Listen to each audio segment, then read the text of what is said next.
meeting of the Clarksburg School Mtg on May 2nd, 2019. First on the agenda is any public comment. You can also look for that too as different issues arise. Approval of the minutes. We have the minutes of April 4th, 2019 in front of us. I'm going to give a motion to approve the minutes from April 4th, 2019. A second. Okay. Any discussion? All in favor? Yes. Yes. Opposed? Abstentions? Good. Passes. The financial statement, fiscal year 2019. We didn't have it last month, but we do have up-to-date through April 29th of this month. I have one question.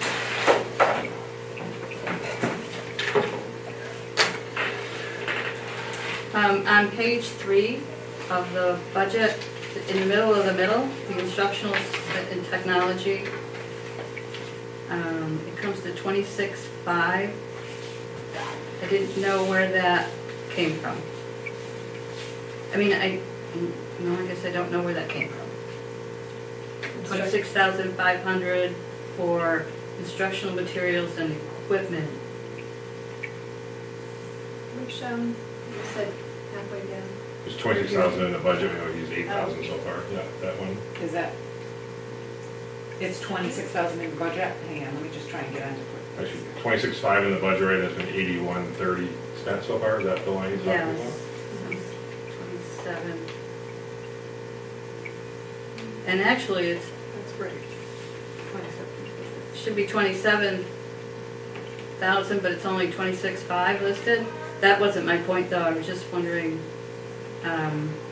is it because Chromebooks come out of some other place, or why it wasn't all used, which is fine. Let me look that up. All right. Thank you. Ladies, anything else? I don't have anything.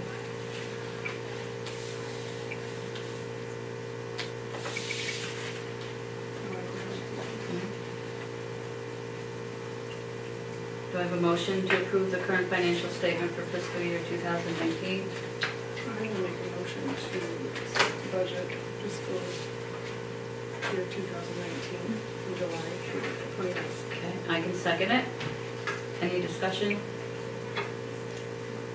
All in favor? Yes. Yes. Opposed? Abstentions? Okay, that passes. Updates on the fiscal year 2020 budget with the Finance Committee. That was fun. Yeah, back-to-back Thursdays we've had meetings with the Finance Committee. Pat and I went to the first one, and then Pat, myself, and Carrie went last Thursday. Axel and Deb was there as well. We clarified some issues in regard to the retirement issue, retirement insurance. Apparently, we were asked last year to take $87,000 as part of our budget to pay for that. That was discussed. And the request was that this year the amount was $94,000. And we were asked to take that on our school side of the budget once again. Did talk to our lawyer, Adam Dupre, who said it's not illegal, it's not necessarily a standard or normal practice, but there was nothing that he could recommend of not doing it, other than the fact that, if we continue to do that, it's going to become part of our budget, obviously. During the course of just investigating from the first meeting, we were asked about school choice and how much we spent this year, how much is being spent, compared to how much we're budgeting for next year. And Vicki had discovered that there was FICA and SUDA being taken out of some of our budgeted amounts that weren't necessarily on the warrant. So we questioned about that because it hadn't been on the budget for last year. We actually discussed that in the town meeting budget from last year. It wasn't shown as being an expense that was being taken off the town side of it, and we asked why it was being taken off this year. Explanation we got was it's a school expense and it should be taken there, and it's okay, but it wasn't budgeted for that. And they said that this had been presented to the select board, that the payroll is done after the warrant is submitted. So there was a discussion about trying to work out a better system. I know with Donna, as she's being new this year, there's been some adjustments, I think, with the accountant and the issues with the town. So we've been asked for the fiscal year 20 budget to take on the FICA, the student, and the retirement insurance, which totals $119,000 extra in our budget for the school side and taking it off the town side. We also talked about, and just I'll get to how we're going to cover that in a second, we talked about school choice, and Carrie had worked on making some projections towards what we started the year off. We had projected that at the end of 2018 and June 30th, we had 536,929,000 in school choice. We received during the current year, during fiscal year 19, 318,877,000. So we're projecting now we're going to use 473,235 during the current year. And the reason why that number is higher, we explained, is that in past fiscal years, the salaries that are taken in July and August, which are still technically part of the previous year, our school choice was used to cover those. We had some discussion about mid-year between Carrie and Don Estes, and the suggestion was made by Donna to use some school choice during the current school year to cover salaries, and then encumber the amount, which is about 114,000, I think was what she told us, so that we could encumber that amount. So when fiscal year 19 ends, we can cover those salaries during the upcoming summer months with those encumbered amounts. So we've kind of taken an extra 200,000. Well, we have taken an extra 200,000 out between the 87,000 that we added to our budget for retirement insurance last year, plus the 114,000 that we encumbered for salaries. So we've basically taken out that summer salary twice. We took it out at the end of last year, and we're taking it out for this year going forward. So that's why we're up more than we usually are. So we're projecting at the end of this year, end of this fiscal year, we will have 382,571. So 382,571 will be the amount we'll have in school choice going forward into the next school year. I know that's always been a discussion about what is our school choice and what do we have in there. We're projecting to receive in a similar range again, 318,877, almost 319, and our projection for next year is to use 377,199, which would project to give us our budget, a total of school choice in fiscal year 20 of 324,249. So as you can see, our cushion for that 300,000 is dwindling because we're to offset some of these expenses that we are being asked to take on by the town. We're using the school choice money, which is what we've been asked to do. The issue with that is that obviously that's not an equation you want to keep going with, because eventually the school choice won't be there anymore. I think we continue to spend more from school choice. Now we're trying to do that without obviously losing staff or losing programs or so we have been able to do that again this year with the budget. And what we did over the last week or so to offset the 119,000 was that we had some updated information from some outside sources too.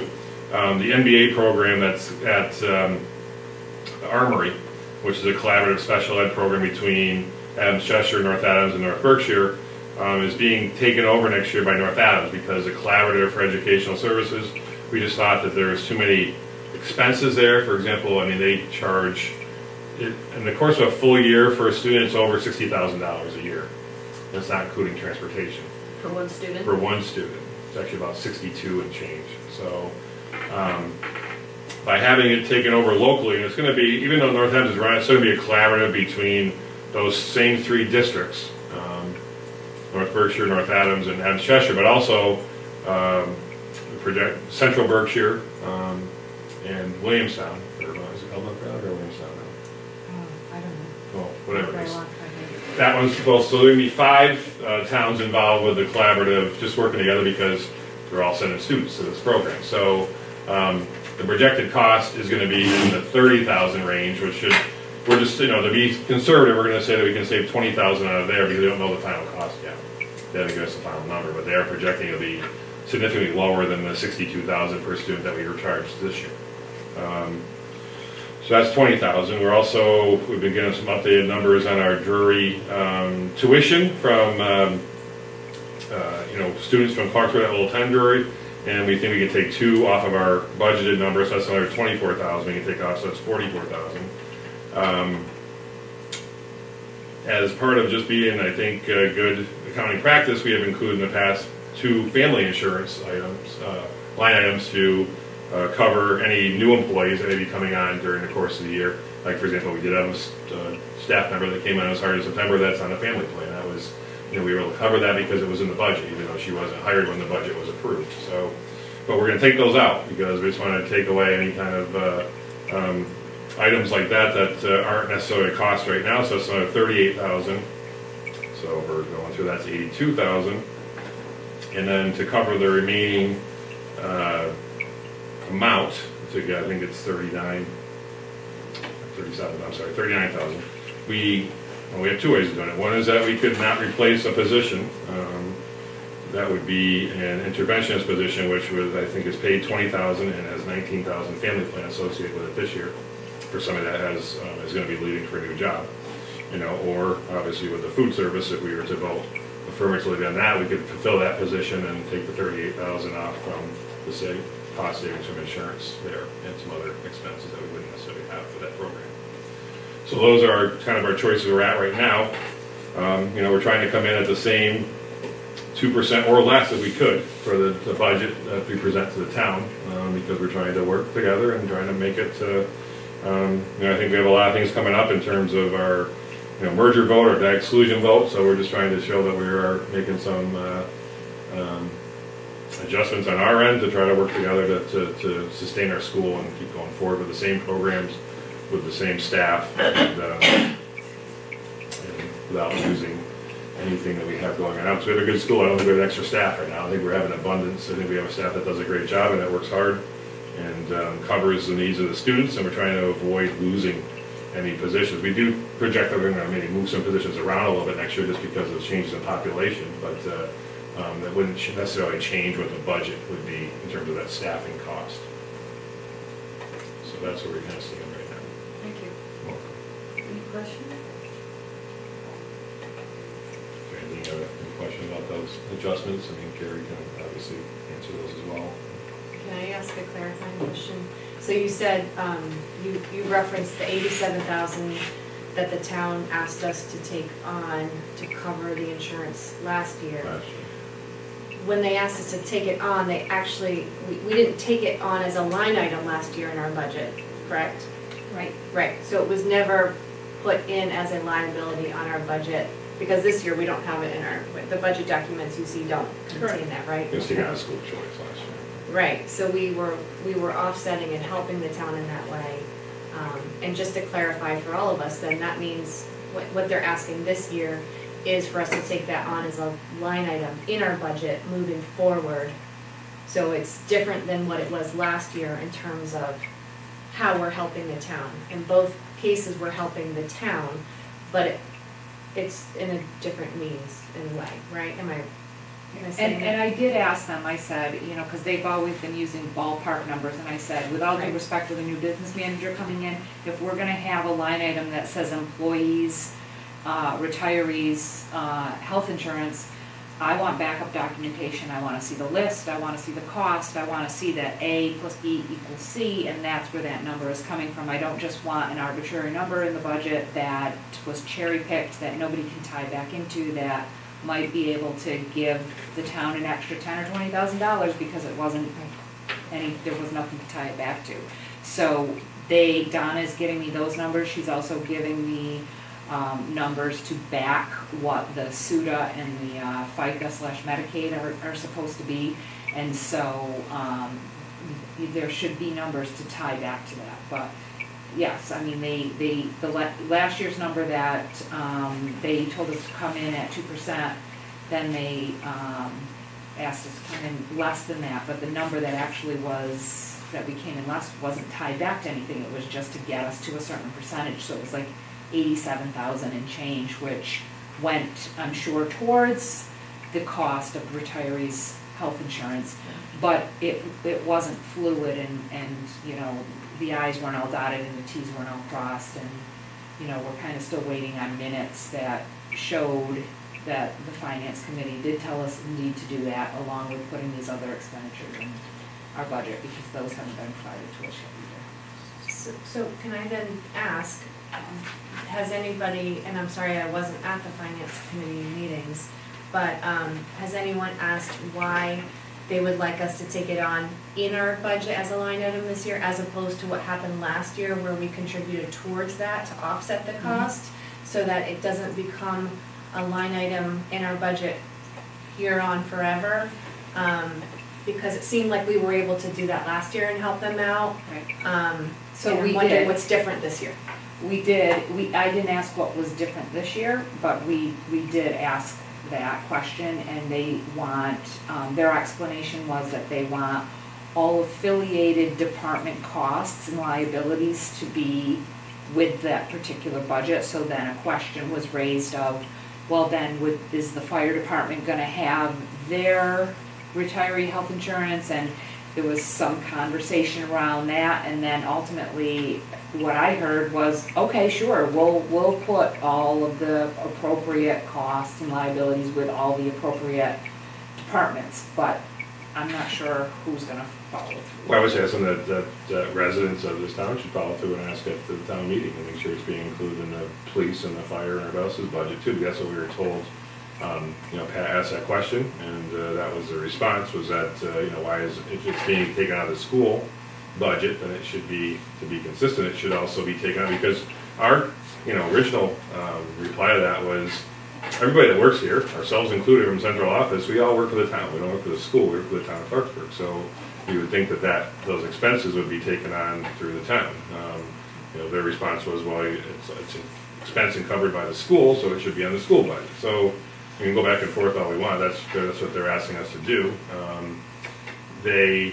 We came back and said, if you're going to do it to the school, then you should make sure you're being consistent, and it should be charged, that retirement, whatever that is for the other budget, should be also included in their line items as well. So I would make sure that, you know, we go and ask that question when those budgets are presented at the town meeting. If I haven't never been to a town meeting in Clarksburg, I'm assuming that's how it happens. So I would suggest that's a time when everybody should ask that question. Along with the SUDA and the FICA, because there are other departments as well taking that on. Do they? They should be. And so that if they're going to ask us, that they should. I mean, granted, we're, you know, they're going to come back with the biggest budget. Where you know, that doesn't matter. So it should be consistent across the board, so that it's being fair. So I would say that is something that we should follow through at the town meeting and make sure, and ask those questions and make sure it's being done in the other budgets. Because we're trying to be, you know, willing to work with those budgets and work with them too. So making a similar payment like we did last year is not an option this year, the line item is the only option? That's what we've been asked to do. You know, I mean, don't know it very well could be an option. They've just asked us to put it in our budget. So, Could we be putting it in our budget in the form of a deduction of the total amount of our budget? I mean, I It's guess. being paid for either way, but it's Right. the same thing, so I don't, you know. We're just not held to it next year if it's not a line item, correct? Well, I think we can still come back on next year and say, well, nobody, if it happens, so, Right. so let's say go to town meeting and the other, it's not being taken out of the other budgets, right? So what we could obviously next year come back and say, well, this is, you said that you're going to be taking out of all the town individual budgets, so we think that's the way it should be, and bring the issue back. So I mean, I think it's important that the, I'm assuming that's why you have a town meeting, so people can vote and hear those things and make sure it's all being transparent. So, you know, I don't know what you know, what our ability is to stand against it, but we're just trying to, you know, here's the bottom line. Okay, the town thinks that we have this whole pot of money in school choice. And that's what's coming back, is that, you know, they want us to use that to help them because they're in such financial trouble. I'm not saying it's right or wrong, but that's what we're being told. So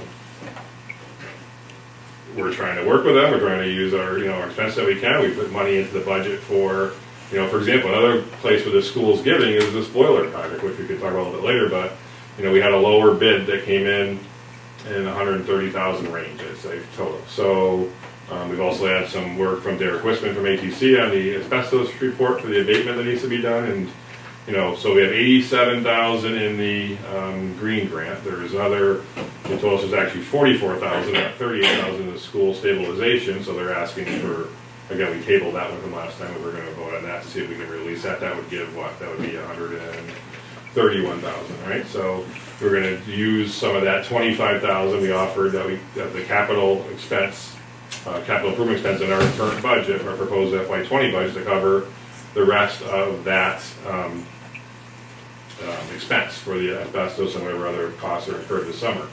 The thing I'll say about that too, which makes the debt exclusion vote very important, is that from talking to Adam Dupre much earlier in the year about the whole ADA compliance issue, once you start doing work on a building, which I know has happened previously and it hasn't happened, but that triggers a compliance for the ADA. So that has to be addressed this summer when we're doing the boiler. So that's where this debt exclusion vote really becomes very important going forward, because that has to be done this summer. They need to address the bathroom issue, they need to address the stairwell issue, they need to address whatever ADA compliance issues we have in this building needs to be addressed.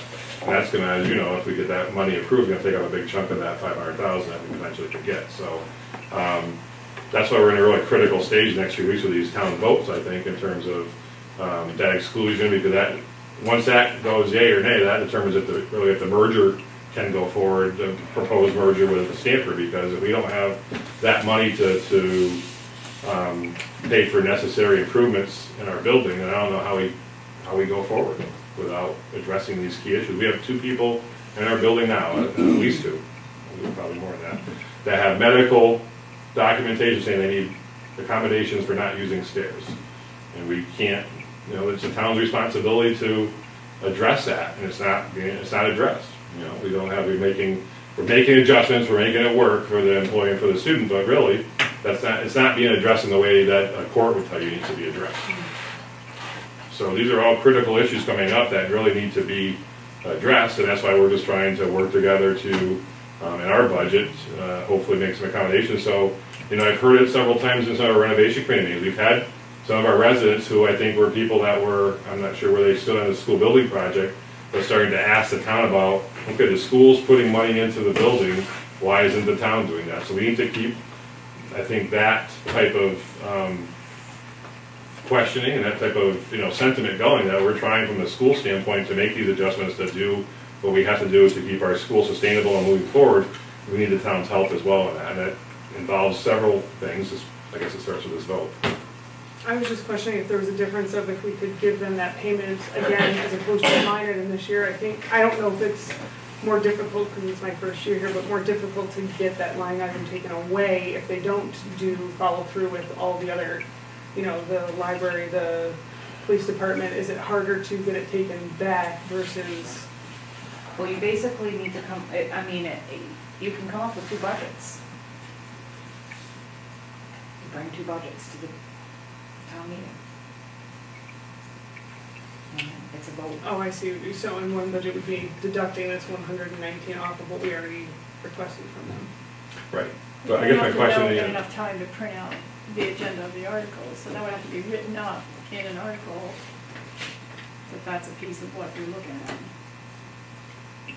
Yeah, my only thing I say to that, this is just my advice. We're trying to get everybody to work together, make this happen. So we can go in a town budget, we can have 2 budgets, and we can start this whole, town school thing and really go at it. And that, in my opinion, would almost guarantee that we're not going to get that debt exclusion vote passed. So I'm just saying, my goal is to get that passed because then we can sustain our school. Without that, I don't see how we can keep, because they're telling us there's no money to improve the school. We know there was a building project approved almost 2 years ago that said we need $18 million in improvements in this building. I think it was 18, right?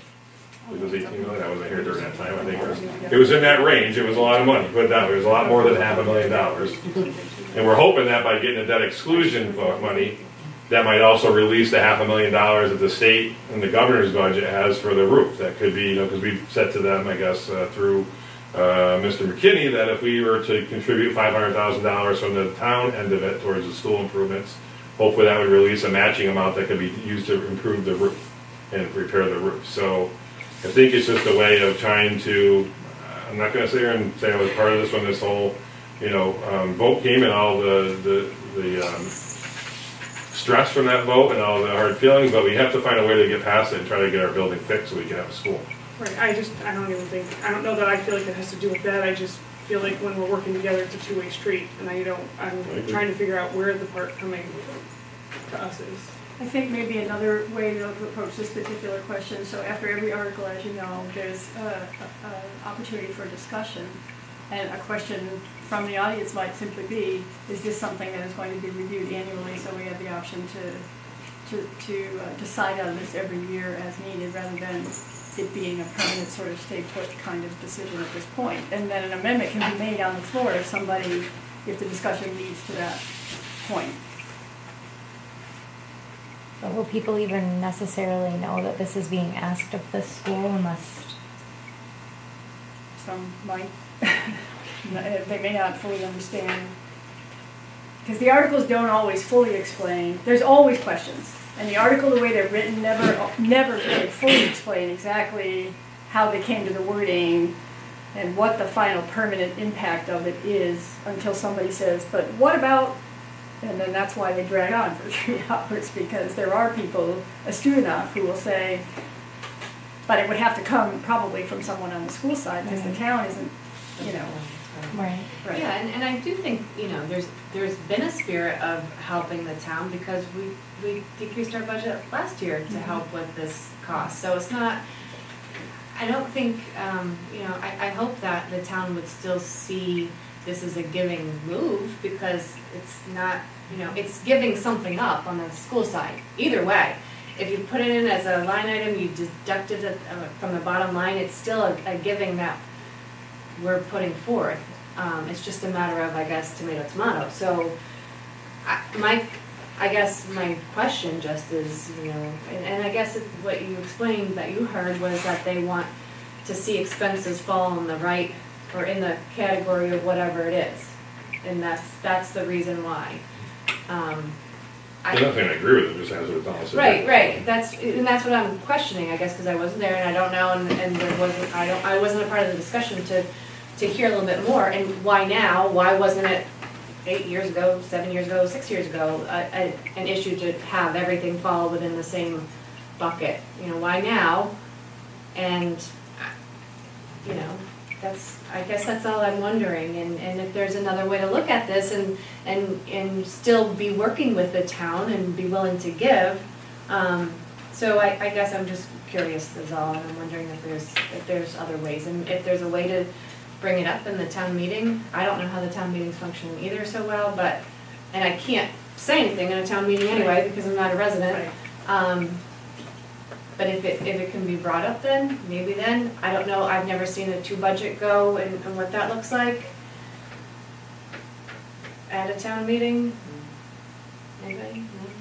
No? Okay. So, I mean, they like to have enough discussion prior to that you're going in with agreement. There's been questions, but there hasn't been contentious debate where one side or the other is opposed for whatever reason. I think most of the time they're able to come to some agreement before you go in, so that you don't have to have that fight on the floor in front of the town citizens. Right, like, so typically on the school committee votes on the recommendations of the finance committee, whether they approve it or not, and you have a number going forward, and you let the town know what number that is going to be on the warrant, and the town can be in disagreement of it, but then it goes forward and it's voted on.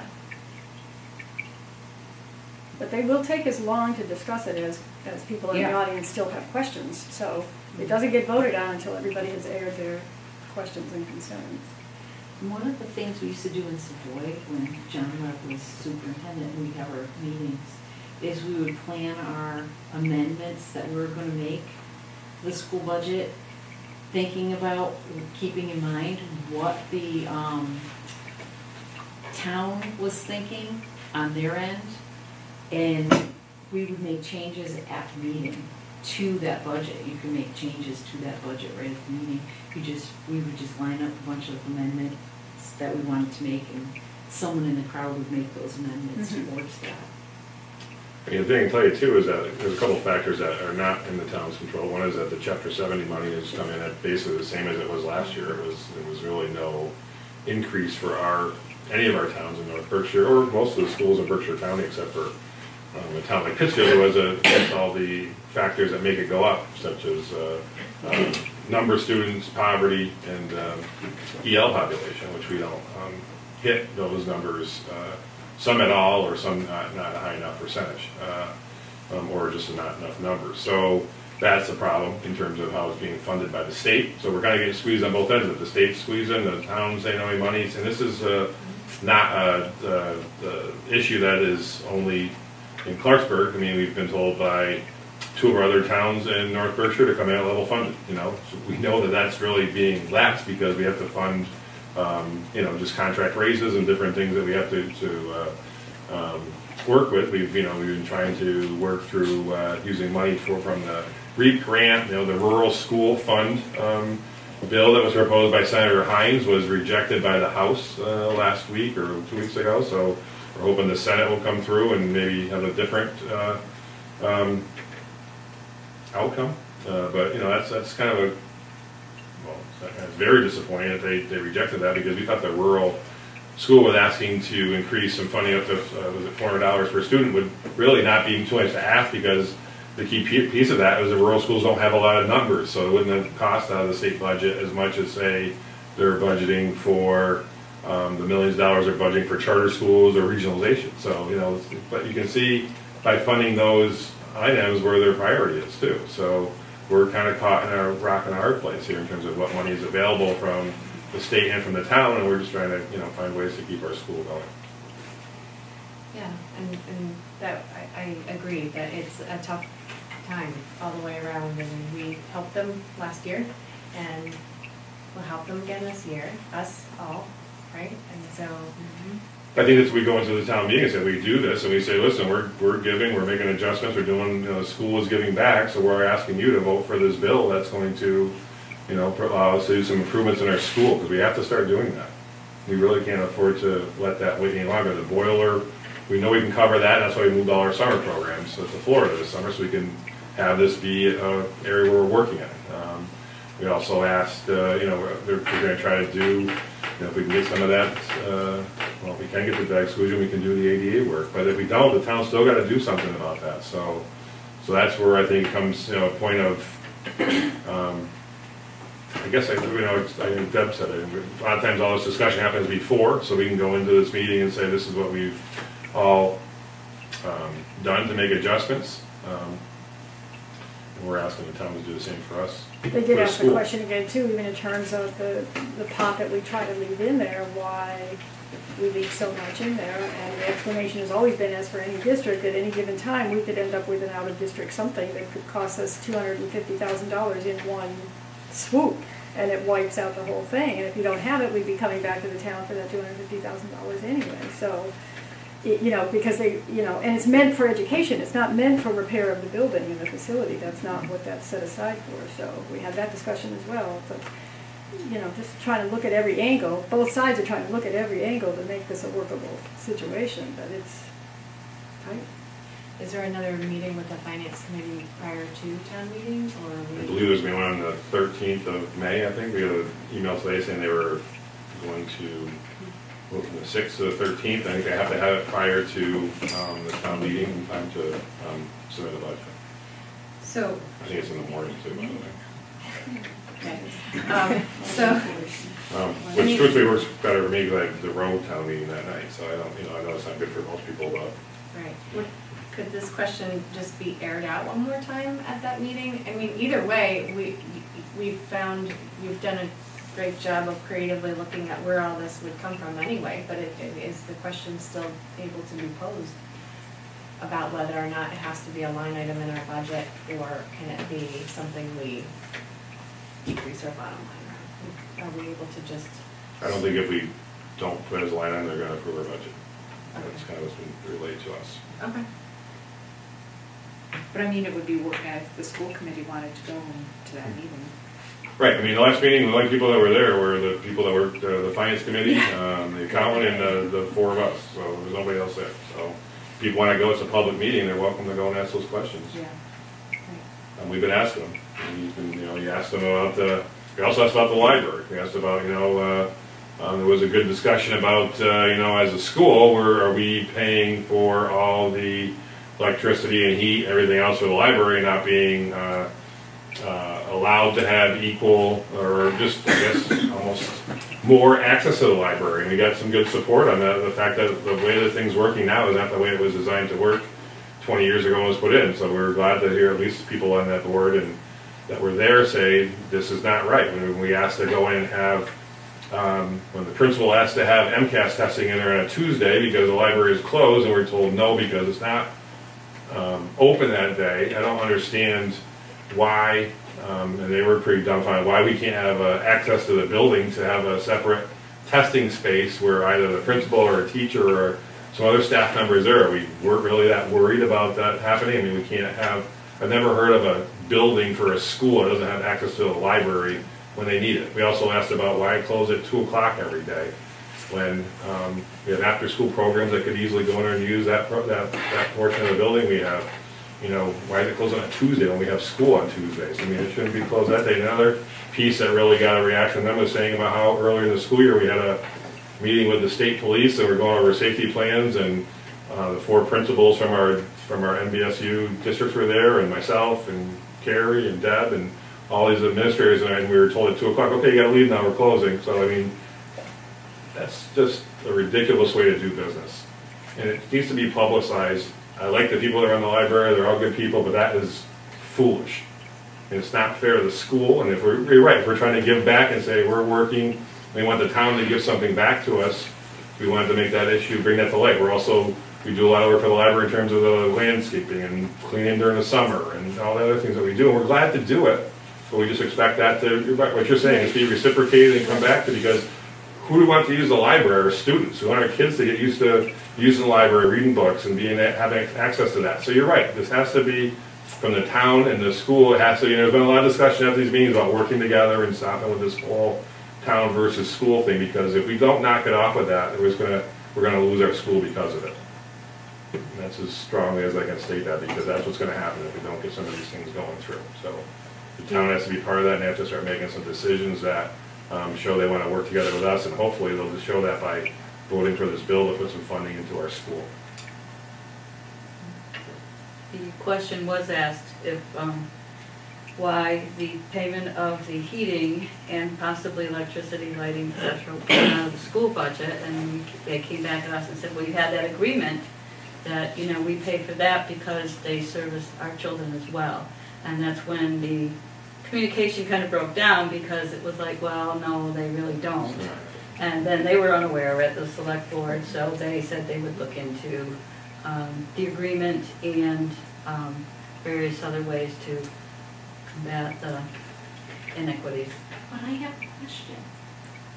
I'm a librarian up in Savoy, it's a very tiny library. But your public library is your public library, and it's open to everyone, regardless. And it doesn't, the school students are free to go there at any time.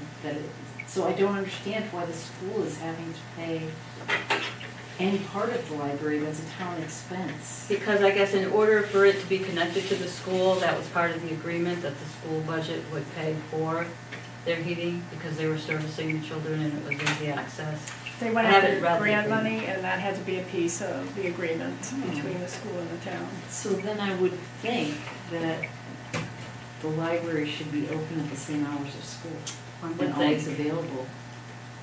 That's, I bet, if you look at the agreement. Yeah. Sure. Art? I'm sorry, I'm not a resident of Clarksburg. I work here, I'm a para. I'm concerned about if the library, I don't know if the school board is aware of this. The library closes at 2 o'clock, yet there's some days that the town police officer will come and tell the parents that they can't line up at a certain time because it's an issue with the library.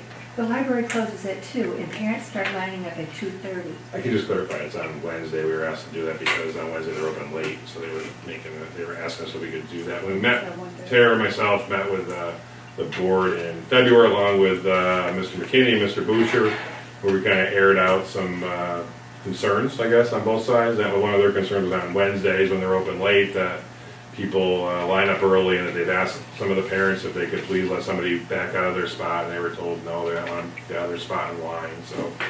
So we actually did ask if we could try to work together on that issue to not have people line up so early, so that somebody at the library they would have the access to back out of the spot and go. Because really, people shouldn't. I mean, what time we dismiss at what 3 o'clock? So why people shouldn't be lined up at 2:30 and they shouldn't.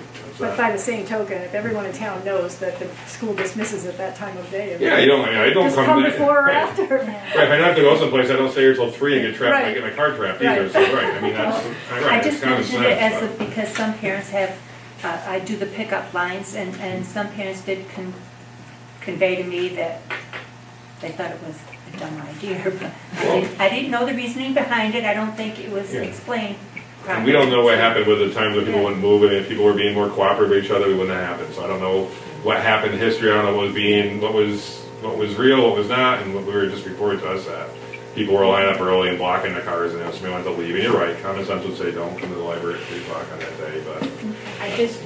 I did send an email to parents communicating to them Okay. that they shouldn't be in the line, I think before 2:45. Okay. Good, I yeah, the remember. parent emailed that out. So it was communicated. Yeah, or something. they're listening. Right. Yeah, They're lined okay. up before then. All right, well, So they did know if they got the email and if they read it. okay. But there might be some grandparents Might that. be, yeah. that Oh, right. And maybe I could just send to that parent. Make sure. Yeah. Grandparents Day. Whoever's picking up the Now child. we can move on to item number 6, discussion and school committee vote on the food service option for 2019-2020. We had put this aside until this month to vote on it, so we could go out and get a little bit more information and experience and hands-on. I don't know if you want to talk about it yet, or you just want to go to a vote?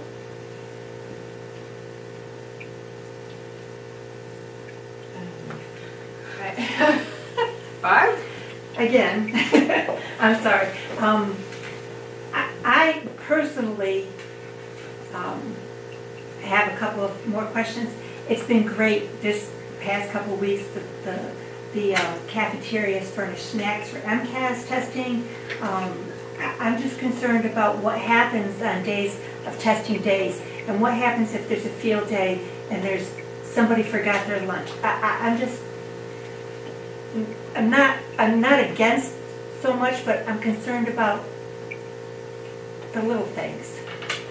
Well, I can tell, I know that, I'll speak for Savoy, I know that there was a request, because Savoy does have North Adams providing their food service, there was a request through the principal to get snacks, and North Adams, Corey did provide the snacks for the kids. I mean, it's just a part of the service that they would provide. The same, I don't think, I think the issue with this, I don't think the quality is going to be diminished in any way by making, I think we have a good program now, and we have a good program if we make this change too. We have a chance to, I think my perspective is it's a chance for us to build off an already strong program with some more support in terms of several different areas, administrative support. Nobody's going to, as we said before, in this scenario, nobody's going to lose employment. There's an option for everybody to continue in their current position just for a different employer.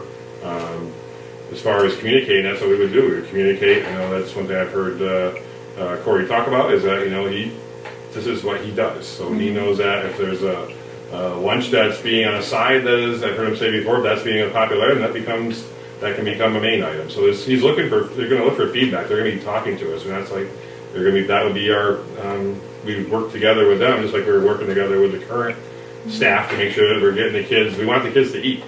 So, I've heard that was a presentation that was made at the information meeting we had on Monday, I think it was, where there was a discussion about that. And I think Corey addressed it well, where there was questions about different types of menus that are had, and there has, so we try to get kids, this goal is to get as many kids to eat lunch as possible, or breakfast, or by offering them items that they're going to eat. And like I said, I've seen it previously at my former job where kids were eating a lot more vegetables and fruits because they're fresh and they're presented in a way that makes it part of the kids' lunch process or breakfast process, and it's proven to be successful. I think the figure that was said for those people that weren't at the meeting a couple Mondays ago was that BART has done the program this year, and they've gone from having approximately 160 lunches served per day to almost 300 lunches served per day because the kids like it. And that's the only reason why. I mean, Pat and Cindy saw the one.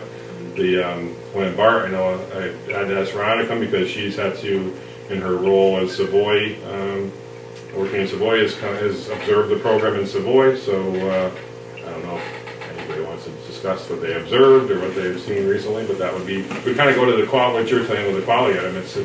There's good communication on both ends to provide the kids what they need. Yeah, I have to say, I was really impressed with it. It was just like how our lunch program is.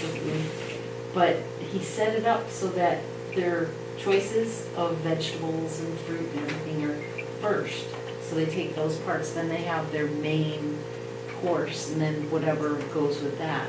And I was real impressed with that. And I noticed, and he pointed it out, because I wasn't thinking, Savoy's never had a cafeteria. So they've always brought their own lunches. And when I was there for about 45 minutes, and I would say there was only one bad lunch. The kids were and they were eating their lunches. They weren't throwing them away. They were eating them. And I was just really impressed. I was impressed with how the whole operation ran. The staff person was very interactive with all the kids. I was just really impressed. And I understand that if they hire our people will still be our staff. That will be working with the kids. So that's kind of nice. It was good. It was good. So if I could just Go ahead. address just the snack thing. North Adams has actually been supplying a snack to Clarksburg for a couple of years now. There's no agreement. I put it in my truck, not supposed to, like during my work day. We do the ordering, the invoicing. I mean, just because it's the right thing to do. That's just what we do. Field trips, often teachers will come down asking for meals for kids for field trips. They'll ask the kids ahead of time, and we'll bag up lunches for field trips. That's just common practice for us at the elementary schools. I think a lot of what has surfaced over the last few weeks is particularly the feedback I heard Monday, the visits that folks made. It's clear that what you're doing is great, and I don't think anyone thinks that there's, it would be a detriment in any way in terms of the quality of the food, of how it's presented, your skills and ability. You'd probably be way better at it than Mary and I with your paperwork, I'll say. So it's clear that, you have a lot of expertise in the area. It was clear that the food was excellent when you visited. That's what you reported out. So there wouldn't be a drop in anything in terms of, and that's what John's been saying, what we're providing for students, either which way. And that being said, I do want to just highlight the PCG workshop that I went to the other day, and the Stanford things that are on the line, and the uncertainty that's sort of in the air around that merger.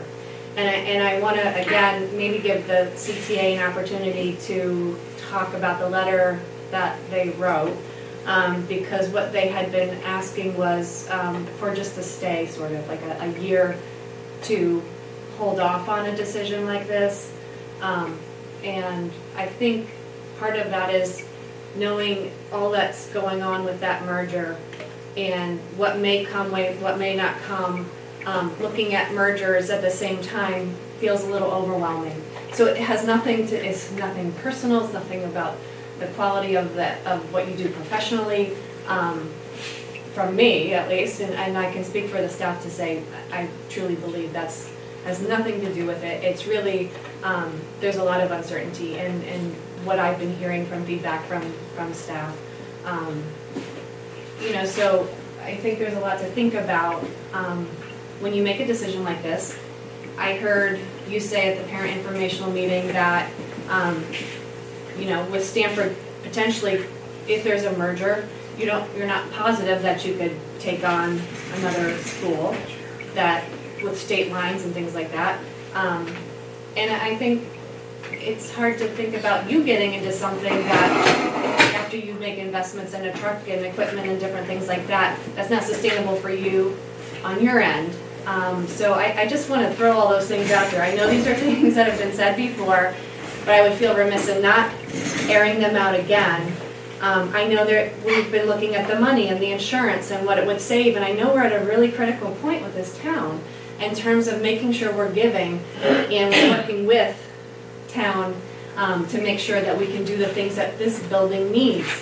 I personally feel like there's ways around that in terms of you know, having a win-win for both town and school. In that sense, I think that we could look at our cafeteria and we could think about how we could free up some money that we could put towards the building in our budget. And I think there's a way to sustain for another year.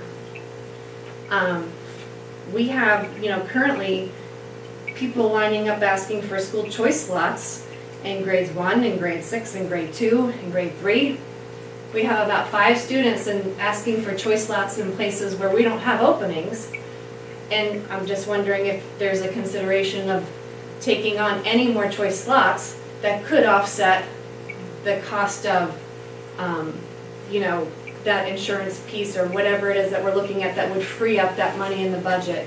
If there's a way to, again, work together. I'm just throwing out compromise in terms of thinking through, you know, if we do a merger, I think we should be all in, 100% in.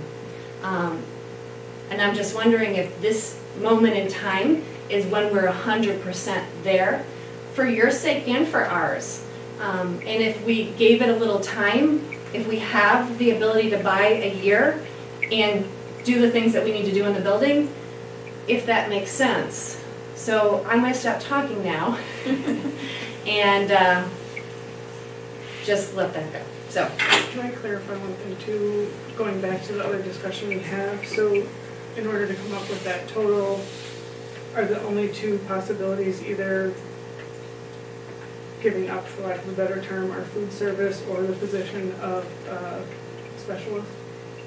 Well, as what we identified right now, we said if we entered into the shared service food agreement, then we would be able to, certainly, one of the savings with that, in terms of the budget, would be that currently we have 2 employees that are, for this current school year, we're on a family plan, so that's $19,000 per person, that's $38,000. So if we go forward with having a food service plan that's housed here in Clarksburg, we know one of those employees is back next year, although the position will be adjusted. And we'd be hiring a kitchen manager, who I would assume, based on it's going to be a full-time position. I don't know that person would want insurance, but I'm assuming they would. So we'd have to save a slot in any case for that person as well. So we would still maintain that $38,000 in our budget to cover the insurance for both of those employees. I would add, though, that currently we're running the cafeteria from January on with just 1 person having full insurance.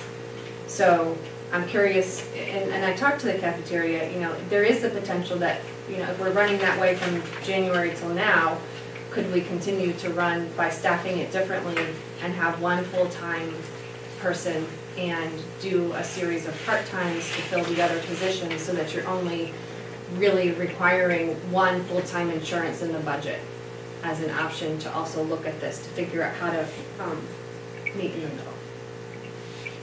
It could free up that $119,000. I mean, there's certainly ways we could. The other piece of this, I guess, is, you know, the equipment piece too, because we need to get a point of sale. We really do, no matter what we do, we need to have a point of sale. Because doing it pencil and paper really isn't the best way to do it or acceptable going forward. We also, if we have any kind of, you know, our equipment in there, is, I know Carrie has covered before, is 100% fully depreciated in the cafeteria. So I mean, so we do have the I'm not aware of the condition of it.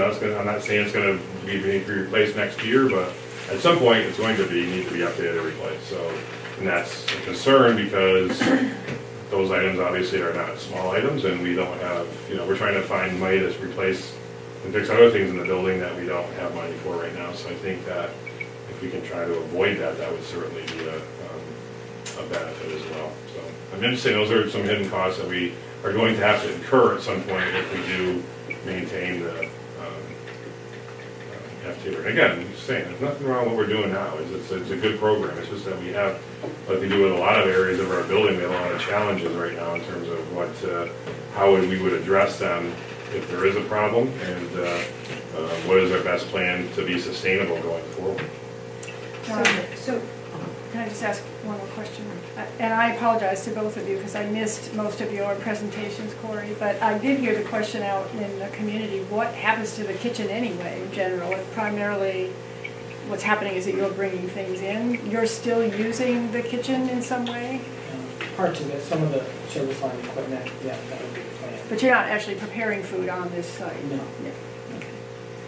So we do have $4,000 in our operating budget currently under the food services. So if we wanted to look at a point of sale, I was told before it's around 5,000. So could that 4,000 that we currently have go towards a point of sale system? I'm wondering to help address that.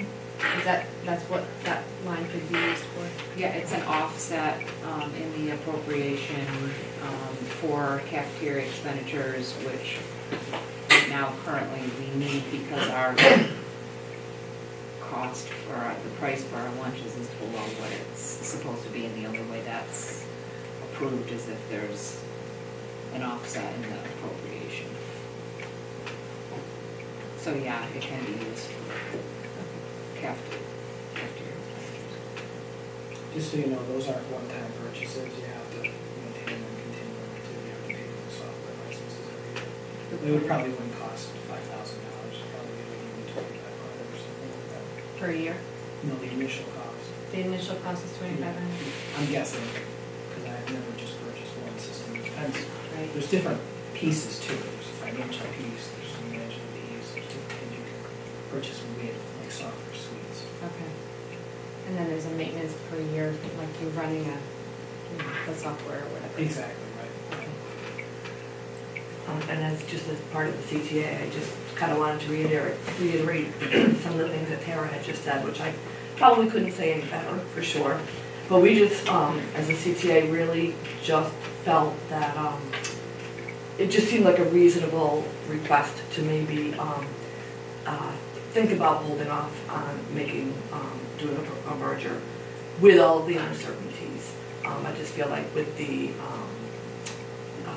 put the contract, the teacher contracts on hold for a year, with the merger coming up and just the other uncertainties that we really don't know about. We just kind of felt like it would be, we wanted to express our feelings about just looking to wait a year, and just wait and see how things fall and where everything is.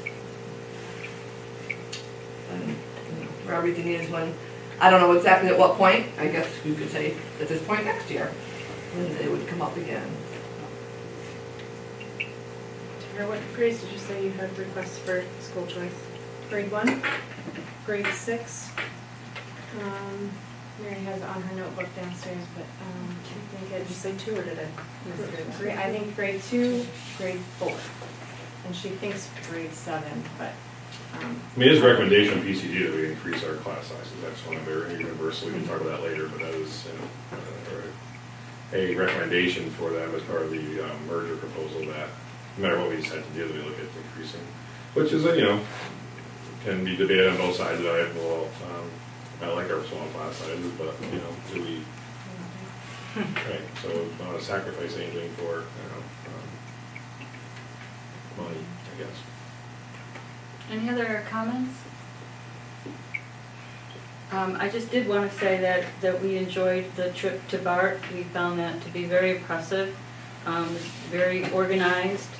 There was a digital program that they used for the students taking their lunches. There was good rapport between the students and the personnel helping the students.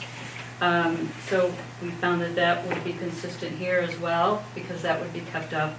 I'm concerned about the equipment. I know it's not going to break down tomorrow, but I'm worried about that. I know that the community wants to come here and at times use the kitchen, so that's a point of contention.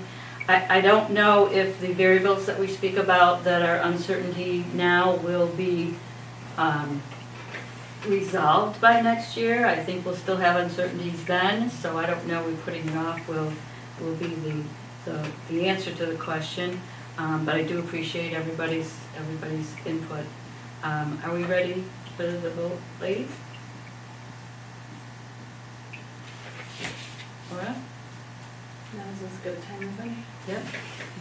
You want to go first?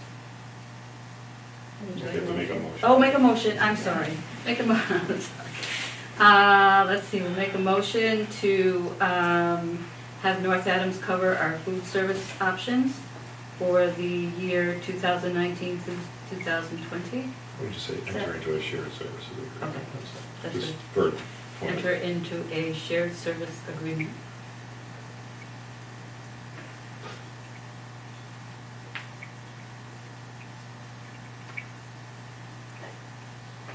I just want to ask a question. Is this a year-by-year contract? So it'll be for 1 year? I don't believe so. Yeah, I think he has. You're not really offering a contract. I'm not offering a contract right now. Essentially, I would just follow the DESI yearly application requirement. I think that's kind of where we would leave it. I mean, unless your business manager or my business manager would want to create something formally.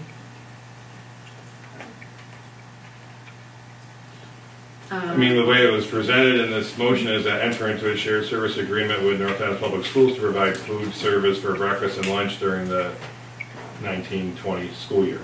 I think that's what is being proposed. That was what, I think, that was what you said, I believe. That So. sounds I better. think I A got lot it right. better. I'm just making sure I got it right, that's all, so. Yeah. All in favor? Opposed? Abstentions? Did you vote in favor of that? I did. Yeah, okay, sorry. I'm supposed to ask for public comment, but I think that was covered. So motion fails. 2-1-0 vote.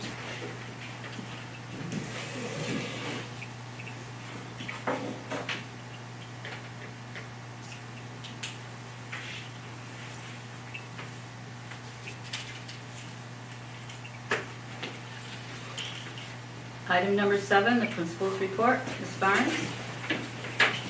I'll try to be short. I know the renovation committee is here.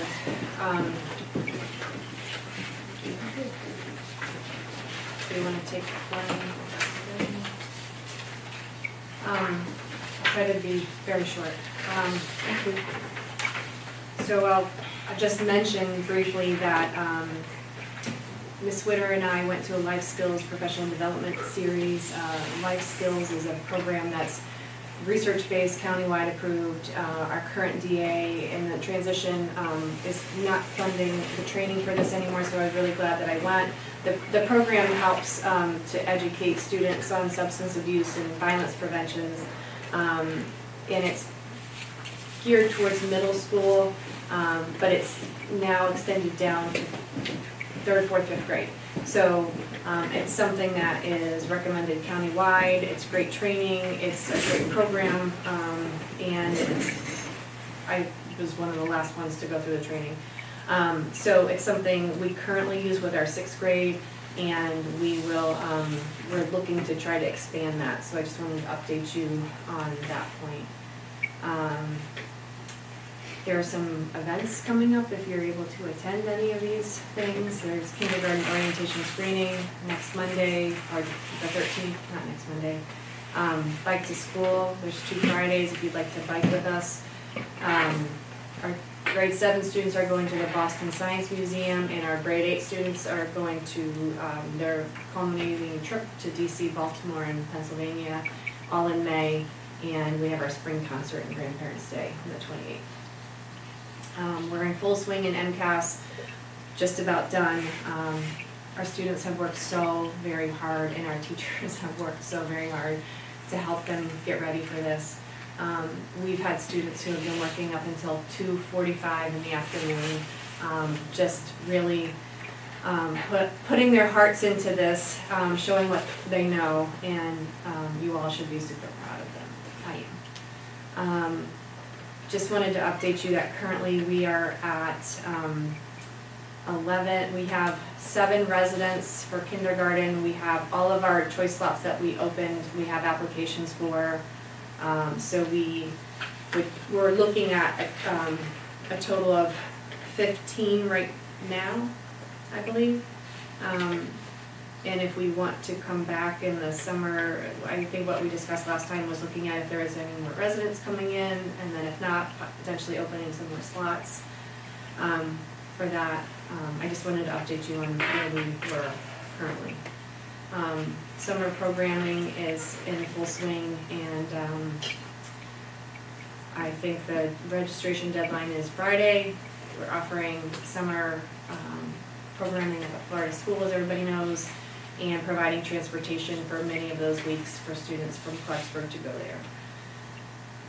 I think we're going to have to table the after-hours school use again, because I just want to be cognizant of time right now on the renovation committee, but that's still something that's sort of hanging out there that we never got back to around whether or not we wanted to draft some sort of policy on opening up the school for events, birthday parties and such. So we can, if you're okay with that, or if you want to address it now, we can table it till next time, okay? Thank you. Okay. Tara, what are the bike to school dates? Do you know? The 10th and the 17th. Of May? May. Okay.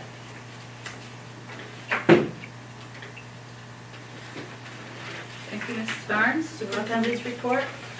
I'm just seeing, again, being order time, there's some other things to discuss, that I just think we should go back to the budget though, because we had that discussion about changes that were being asked to put into the budget, and I just didn't know if the school committee wanted to vote to approve the changes that we're making, because I think we have to identify the fact that we're not going to replace the interventionist position now with the food service outside the table.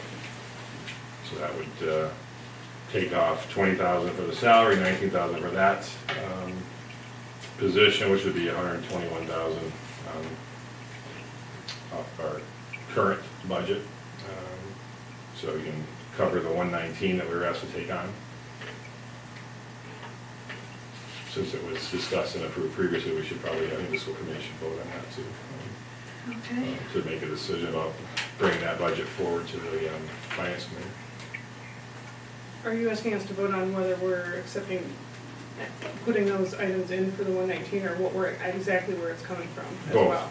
Yeah, both. We're taking the 119 out and then adding in, or reductions to the budget would be the $20,000 we proposed for the reduction in special education because of the adjustment in the MBA program, adjusting it by 2 students for the tuition to the high school to Drury of $24,000, eliminating the 2 insurance plans that we put in there for, you know, other employees that could be brought on that aren't accounted for now, and then also not replacing the interventionist position, that if that's a person who is leaving, and then that would also involve an insurance plan, so it'd be $39,000 total. So that comes up to $121,000. Okay, make a motion to submit a newer budget with those changes that Superintendent Franzoni has mentioned. Second? All in favor? Yes? Anybody opposed? Abstaining? Okay, thank you. Just on our new business, we have the meeting coming up on Monday in Savoy for the joint committee. That will be to, I guess the main focal point of that will be to discuss those central office agreements we discussed at the last meeting. There's an executive session scheduled for that. I know that Pat can't be there on Monday, so I'm going to make sure somebody else is able to go. I'm planning to go home. You both, okay, just want to make sure. Interstate merger, we had our action planning session on Tuesday with PCG, where they presented their summary of findings and the recommendations. Reviewed the 3 options to be presented on the May 15th joint town meeting. That'll be at 6:30 here. Actually, we're going to post that tomorrow, or we'll send it out tomorrow. We post it on Monday. I know the plan is for them to put out the Monday before the meeting on May 13th. That the schools will post that. They're doing some final edits on the recommendations based on the meeting on Tuesday. Excuse me. That's what our conference called today. So they want to make sure that everybody knows if there's any suggestions you have based on that summary of findings they've given to us. To make sure you please communicate that to them by, I think they said by tomorrow if possible, so they can do their final edits for their recommendations. I mean, it was an open meeting, so I feel like I can discuss it. The consensus from the committee was that option 2, where both schools would stay the same under the shared administration from Massachusetts or North Berkshire, would not be really an option that addresses any of the concerns of the committee. It basically comes down to either doing nothing, which is option 1, and just existing as is, or option 3, which is you merge as a district and merge the schools and have a pre-K through 2 model at Stanford and a grade 3 through 8 model here in Clarksburg, because it basically fits with the numbers and would allow us to address some of the issues on both sides in terms of pre-K programming and providing individual grade level classrooms for each for students rather than having combined grade levels, which was a concern in Stanford, and also just having all the students be on a Massachusetts curriculum earlier. So because it's been pointed out that over the last 10 years, I think there's only been 1 student from Stanford that didn't go to school in Massachusetts high school. So that seems to be the one that's in favor. There are certainly some concerns with that. I think there's one concern is just the North Berkshire School Union model. I think the school union model has worked for many years. It's served 4 towns for a long time. Roe came in 5-6 years ago. Adding another town, another state, another more responsibility to an already overloaded, I think, office is asking a lot. So I think one of the recommendations was they recommended a curriculum director be appointed. They also recommended that we go with the 3rd option that we have, that we appoint a person or maybe a company or maybe a retired administrator, school administrator, to oversee the proposed merger that goes forward. So that's some of the recommendations they're going to throw out there and present to both towns on the 15th. We will not be voting on May 15th. It's just going to be a chance for both towns to come up and hear the information that's been collected over the last 4 months and data they've been able to come up with, and to hear the recommendations and ask questions. There will be, I believe that each town will take some kind of a vote in June just to decide if they want to support going forward, so we can try to get some more funding for the position, for example, that would oversee licensure requirements from both states, pensions, teacher contracts, everything, all the legal things. I think on the surface it makes sense for the education or for the students in both towns to merge, but there are a lot of complications based on the merging of 2 districts from 2 different states that need to be, still need more work. We need to get some feedback from the Department of Education in Massachusetts. They've been kind of pushing for regionalization, so this is good.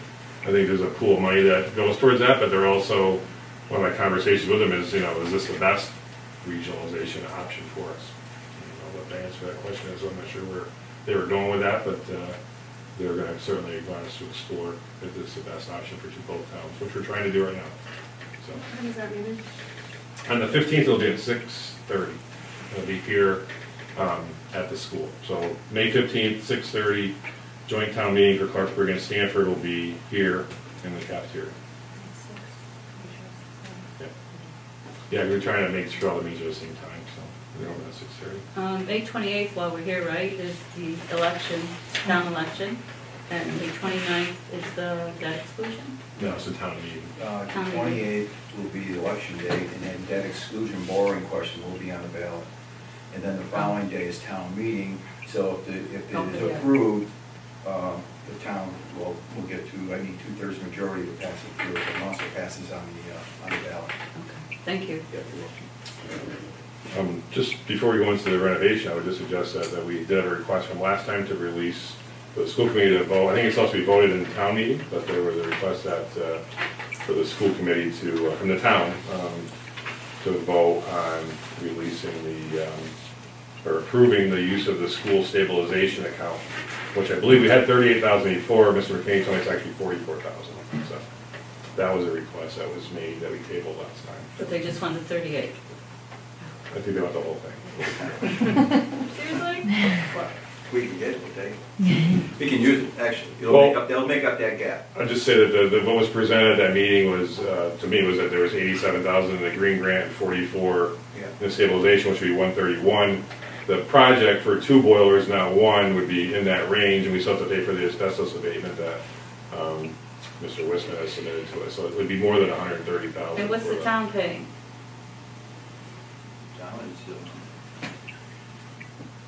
We're giving you the grant, the green grant. Giving us the green? Giving you the green grant. We transferred there's $30,000 that was in a stabilization fund. And I think the town has done more than enough. You know what, I'll tell you, you asked that question, I'm pretty disappointed in this committee tonight for shooting down that food lunch program. You didn't give real good thought to the consequences to this town.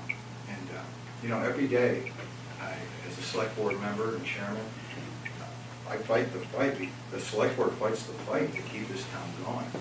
And it's kind of frustrating to me to see that happen tonight.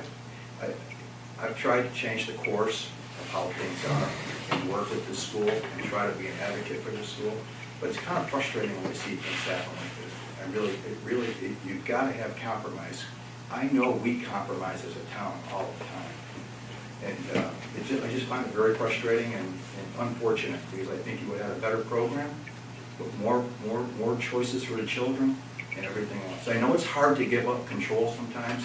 You can shake your head, but it's true. You've got to. You can't keep going with this. You don't realize the financial restraints in this town. You really don't. I believe we do. We've been through it for years now, and I know this is your first year, and that's okay. And I know you believe that we didn't do our job up to this point trying to get a new school, but we did, and we were involved with those meetings. I voted the way I wanted. They certainly voted the way they felt, and I'm standing by them as far as their choice. Waiting another year, that might work out well. They might have more information next year. So I don't want this committee put down just because. I'm not putting them down. I just want people to think with an open mind. They do. And we've also been through a point where the town has given us nothing. We promised a lot, and here we are again, town versus school, and we've gone along with it. It's all one. You would think so, but the school committee has done an awful lot about giving up school money, and the town has, it's oops, we misread something, or oops, we misfiled something, or oops, we didn't put something in because it was a mistake. It all goes in one pot. It all goes in one pot. Yes. Think about it. It really should be that way. It really should. Could we bring up the security system at the town hall that was put in, and we don't have a security system here? Shane, why didn't you guys put the money or put something in capital to have that done here? I don't know. It's gone. Okay. Whatever happened before happened. All I'm just saying, to me, I'm just a little disappointed. That's all. And that's hard to hear, I think, though, when we've agreed to come up with this $119,000 or $120,000 that the Finance Committee has asked us for. Yeah. Because I do feel like we are working to try to give something back to the town to meet them. So it's disappointing to hear you call and say that you're disappointed in our decision. No, I was disappointed. I was hoping to see that food program go through. And that's all. Still next year. Right. And who knows if it'll be there next year. That's all I'm saying. What will be there next year? Maybe that same deal will not be there recording next year. Yeah, that's all. Again. Right. I think though we coming up with the money, that 119, we found the places to do that. Yeah. And I think we can do that. What I think we were trying to do was find a way to sustain just one more year with the cafeteria and find other places, so we will not have an interventionist that, you know, we can work around our schedule and figure some other things out, you know, because this felt important, or, you know, there's decisions that we have to make inside of a school, you know, and I think what gets hard is, you know, there's a lot of time and energy and thought that goes into figuring out, you know, where the cuts come from, how to maneuver, how to rearrange things to be able to come up with the money that's needed. And I think that John and Carrie, you know, went through the budget and really, you know, tangled through it and worked hard. And I'm not sure that this one food service piece is really just it, because we were gonna also I don't know if you were here during this part, but rearrange the staffing there to free up one of those insurance costs anyway. I didn't hear that. So that's a win. So we're not gonna ding, you know, for 2 insurances. We're gonna figure out how to whittle it down to 1 if needed. And it's hiring a person who may not even need insurance, right? Right. So there's still possibilities. So I guess when you put it all on the table and you say, you know, we're still coming in with a compromise and freeing some of that money up, and we don't know where it's gonna go because we haven't hired that person anyway. And are there other adjustments we can make to kind of offset that? You know, it's not that I think anybody here doesn't want to free up that money to do those things. I really don't. I just feel like we have to stay with what the school community wants to value. Right. So you can't chip away at everything. No, I understand. You know? I just, again, just my thinking, I just thought for value, for the children, for quality. Not to say they don't have quality now, but what I'm saying is that it offers more of a wider spectrum for the kids. And that's all. I just thought if it wasn't going to cost us any more, or if there was a little bit of savings, it would have been great, but the whole idea was about the kids and the quality and choices. Well, and part of what I think when the visits happened, when they came back, they said that there wasn't an overwhelming quality difference, that everybody sort of wanted to say that it's equal in terms of, so we weren't positioning one cafeteria above another in terms of the quality of the food, based on the visits that people made. So I'm not sure if that, you know, necessarily was just a better quality, you know, Okay. if we could go there.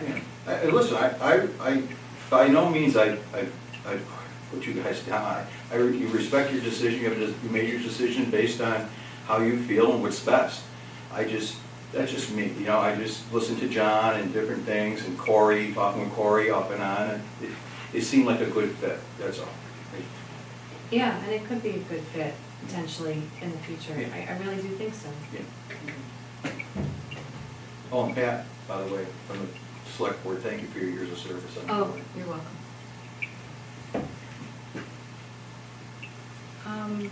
Do you need a vote on the 38,000?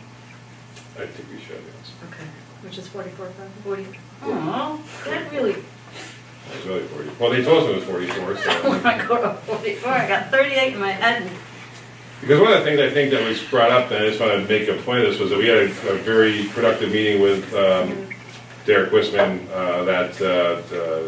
Tara was there, Carrie, Pat, and we had a good discussion about the building. And he was very clear about because of the age of the building, that we should make sure that we are, anytime anything's being done, whether it's in the bathroom, whether it's in wherever it is, we should be making sure that we're doing an asbestos abatement to make sure there's no issues where we're kicking something that could be, causing us to have an issue in the safety of our building. So that is certainly, and it's out for bid right now, I understand. Yes.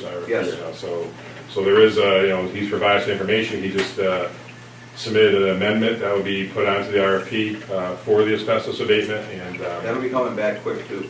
yeah. I think you said 2 weeks. So yeah, so we're going to add that. Tom reviewed it, and that's going to be part of this cost. So that's where, we did have, like I said, we did the $25,000 in the school proposed FY20 budget, and that was what we discussed at that meeting with the bids, that we could utilize some of those funds to offset the asbestos cost. I think that the grant and the school stabilization funds would offset the basically the cost of the 2 boilers and everything that goes along with that proposal. Yeah, and then we got our visit next week, so. Right. We have that visit from the governor's For the governor's office, so that'll be important. Okay, I make a motion to release $44,000 from the school stabilization account to support of the boiler project. Second? Good. Any discussion? All in favor? Yes. Yes, yes.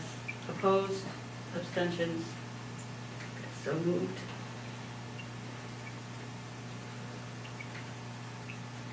And did you want to mention the governor's aid? Yeah, I think that's the key. I meeting? mean, sure, I got a visit coming on Tuesday at 11 o'clock, I think it is. So Tuesday at 11 o'clock, the governor's I guess aide is coming to do a tour of the Pat school. Carabell, he's the, Pat wouldn't call him the aide, but he's, yeah, he's called. I have to call him. I don't know what his exact title is, but he's coming He's to. the next best thing than the governor, closest thing.